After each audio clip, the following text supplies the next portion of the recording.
March 3, 2026 మార్చి 3, 2026 మంగళవారము. ఈరోజు నేను చెప్పబోయే చిన్న కథ రామయ్య దెయ్యం. ఒకనాడు గురువుగారికి శిష్యులపై కోపం వచ్చి ఎక్కడికైనా పోయి చావండ్రా అని కసిరి కొట్టాడు. గురువుగారు శిష్యులు అంటే టీచర్ అండ్ స్టూడెంట్స్. శిష్యులు చేసేదేం లేక ఊరి చివరకు పోయారు. చెరువులో నీళ్లు తాగి దాహం తీర్చుకొని తమ కర్తవ్యం గురించి ఆలోచింపసాగారు. ఇందులో ఒక తుంటరి శిష్యుల్లో ఒకడనమాట. ఏంటి పంతుళ్ళు ఇక్కడున్నారు? రామయ్య దెయ్యమై ఊరి పొలిమేరల్లో తిరుగుచున్నాడంట, ఇక్కడికి రాకండి, వెళ్ళిపోండి అని భయపెట్టాడు. ఆ మాటలు విన్న వెంటనే శిష్యులు మొహాల మీద నెత్తురు చుక్కలేదు, నిశ్చేష్టులయ్యారు.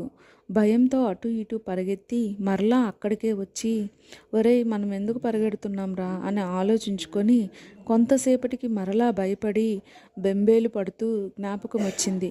రామయ్య దెయ్యమై మనల్ని పట్టి బాధించడం తథ్యము అనుకొని తలోదారి పారిపోయారు. అలా వారు పారిపోయి పరమానందపురాన్ని చేరుకున్నారు. అక్కడ మధుకర వృత్తిని చేపట్టి దిక్కులేని పక్షుల్లా జీవింపసాగారు. గురువుగారికి ఇంతలో మరలా శిష్యులపై ధ్యాస మళ్ళింది. వెర్రి కుంకలు ఎక్కడున్నారో ఏం చేస్తున్నారో అని బెంగ పెట్టుకొని వెతకనారంభించారు. కొంతకాలానికి శిష్యుల జాడ తెలిసింది. రమ్మనమని కబురు పెట్టారు. కానీ వారు రామయ్య దెయ్యమై తిరుగుతున్నాడు, మమ్మల్ని చంపేస్తాడు, మేము రాము అని బదులు పంపారు. గురువుగారు శిష్యుల్ని సమాధానపరిచి వెనక్కి పిలిపించారు.